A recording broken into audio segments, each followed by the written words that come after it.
Hey folks, this week's lesson is on learning your notes. So for today's lesson, we're going to start with a few reasons why I think you should consider learning the notes on your fretboard, if you don't already. I'm going to explain how the fretboard works as a system, and I'm going to give you a few ways of practicing this skill so that it becomes second nature. So why should you invest time in learning the notes on your fretboard when you could be learning licks? Well, reason number one, it helps us to communicate much better with other musicians who are not necessarily of the guitar-centric disposition. So I've talked about this a little bit in my lesson on intervals, and the same thing goes for learning your notes on the fretboard. It's a much more universally accepted means of communicating. Reason number two, it's pretty much, I think, over half the battle in learning how to sight read. The way I think of it, learning the dots and the lines, it's kind of not the hard part. Written music is very kind of logical and sort of mathematic in the way that it works. The bit that is notoriously really tricky for guitar players is applying this to the fretboard, and this is partly because the way the guitar is laid out, it's not particularly linear, as for example a piano would be. However, once we've learnt our notes on the fretboard, reading becomes much easier. Reason number three, very much off the back of point number two, once we learn the notes on our fretboard, and that therefore helps us learn how to read music, it gives us access to a wealth of sheet music. This is not only kind of centered around guitar transcriptions, but it gives you access to music by horn players, music by pianists, classical orchestrations, everything.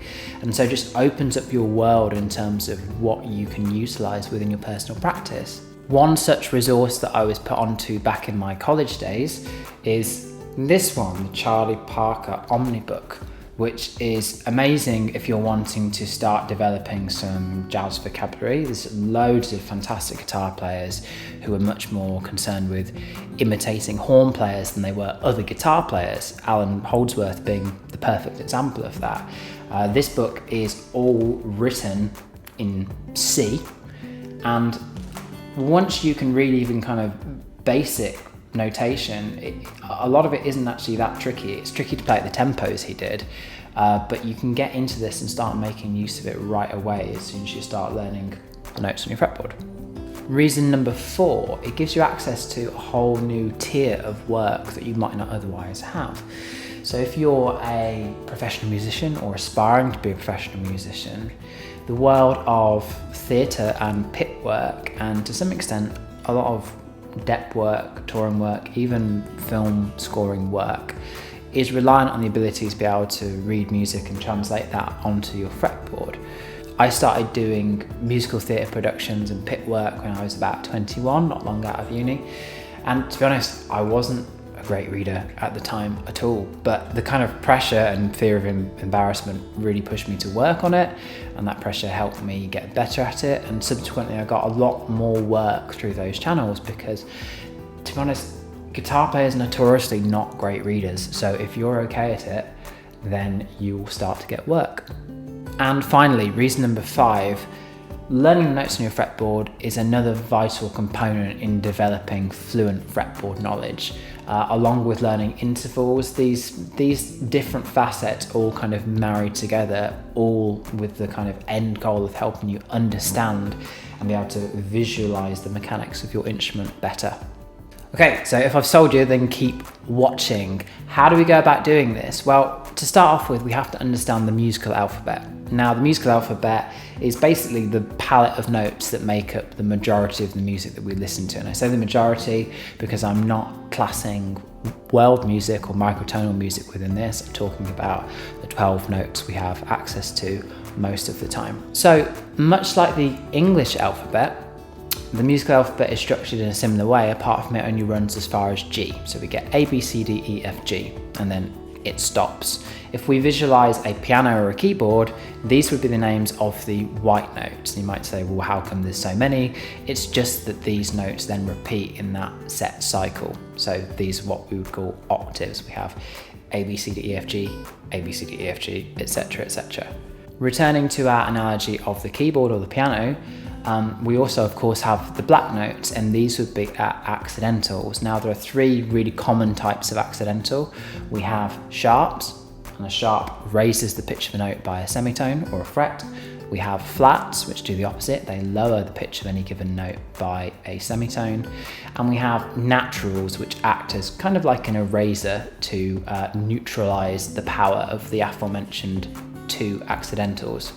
So besides the note B and E, we have the facility to sharpen any note in the musical alphabet. So it's important that you remember those two notes are different and don't have an associated sharp. There's one easy way of remembering one of these, which is the name of Homer Simpson's barbershop quartet, the B sharps. It's a little musical joke.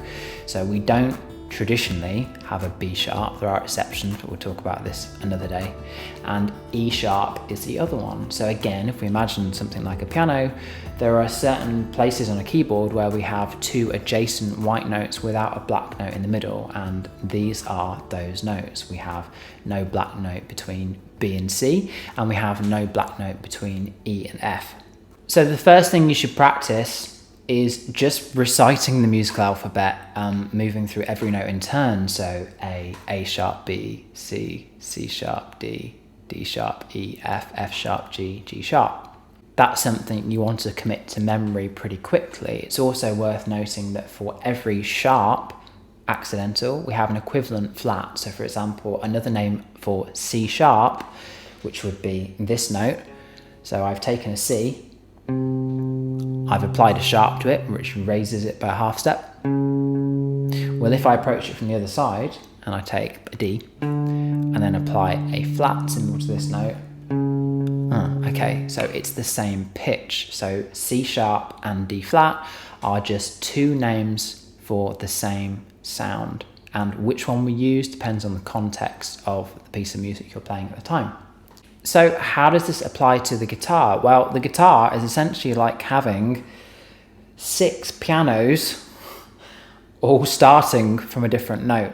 So for example, if we look at the E string, we are starting our musical alphabet, but starting from the note E. So we have E, F, F sharp, G, G sharp, A sharp, B, C, C sharp, D, D sharp, E. Okay? If we were to choose another string, let's say the D string, we would be following the same sequence, but we'd be starting our musical alphabet at D. So we have D, D sharp, E, F, F sharp, G, etc., etc., etc. It's a weird visual thing, and it can seem a bit intimidating, but if you at least start to think about it in this way, it will start to make more and more sense over time. But for now, let's talk about how we can actually start memorizing and applying this to the fretboard. Now, what I would not advocate doing is printing off a diagram of the fretboard and just sitting and staring at it. To me, that's terrifying and not very stimulating and not very musical. So the way that I would approach this is first to break the fretboard down into kind of 3 reference points, okay? The first one we've already covered, which is the open string, okay? Anybody who's been playing guitar for any amount of time knows that when we reach the 12th fret, that is our octave. So in this case, this is the point where the musical alphabet starts over again, and we begin our journey of E, F, F sharp, G, G sharp, etc., from the 12th fret. But this is useful in another way, because if we are situated in the kind of 9th, 10th, 8th fret kind of register of the fretboard, if we're trying to identify the names of notes, it's going to be a lot easier, rather than starting at the open string and counting all the way up, to just go to the octave and count backwards. So for example, if I were playing the 11th fret of the D string, I would go, well, I know the 12th fret is going to be D because that's the octave. So what happens if I go back in the musical alphabet one place? Well, it's D flat. Okay? And that becomes kind of like potentially a more viable route until we get to this sort of part of the neck. Well, thankfully, we've got another reference point, which is, you've probably seen people tuning their guitar like this, probably very loudly on stage in between songs, for which should be shot. But this is another really useful reference point for breaking down the fretboard. So at the 5th fret of any given string, we have the same pitch as the open string above it. So the 5th fret of the E here, well, the open string above that is A, which means that this note is also A, okay? And that works for each string in turn until we get to the G string, where we have this one anomaly of a different interval between the G and the B string than any other. We have a major third interval as opposed to a perfect fourth, which we have everywhere else. So at the G string, you just move back 1 fret to the 4th, and then you're back on your course of fret number 5, unless your name is Tom Quayle, in which case you don't have to worry about this. Okay, so how do we go about becoming fluent in this? Well, really, the first thing is just think about it. And by that, I mean, anytime you pick up the guitar and you play a riff or a lick, just try and engage that part of your brain and try and take a minute to just, work out the first few notes of it using one of the 3 reference points we've just talked about. If you do that every day, the speed at which you can do this will get quicker and quicker and quicker until it's completely kind of second nature. So the first thing is just think about it. The second thing we can do, and this is something I get my students to do, is the kind of random note game. Now, I actually make this into a game in classes where I get students to close their eyes, play a random note, and then name it as quickly as they can. So they have to go A, G, E, D flat, E flat, B flat, F, etc. And you can actually, if I was doing it with a student, I'd be timing them and seeing if they can kind of beat their best time. Obviously, you don't have to time yourself, but do the same sort of thing. Just pick a note at random, see how long it takes you to name it. And again, do this for a little bit every day and you'll get like lightning with it in no time.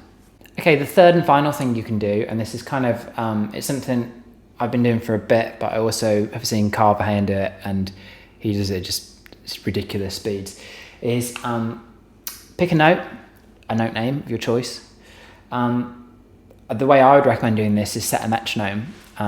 Set it pretty slow originally, and basically try and find every version of your chosen note that you can all over the fretboard and try and play it in time with your pulse. So for example, and I've changed guitars because I just did the exercise and then realised that I need to intonate that guitar a little bit because it got a bit up here. So if this is my tempo and my chosen note is C, I'd try and do this sort of thing.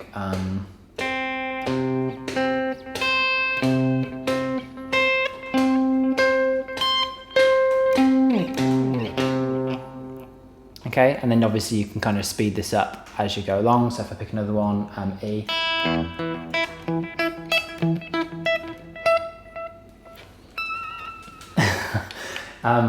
And you do that moving around like every key in turn. That's something to kind of work up to, I think.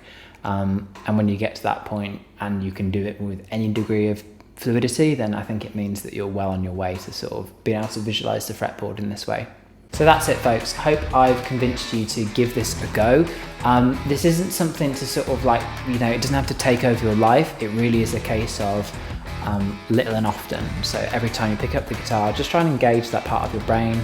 Try either just thinking about, what are the names of the notes you're currently playing, or engage with one of the other kind of games that we talked about, the random note exercise, or picking a pitch and then trying to find it everywhere all over the neck. That's it for today, folks. Hope you found this useful. As always, if you're enjoying these videos, please consider supporting me making more of them via my Buy Me a Coffee page in the link in the description below.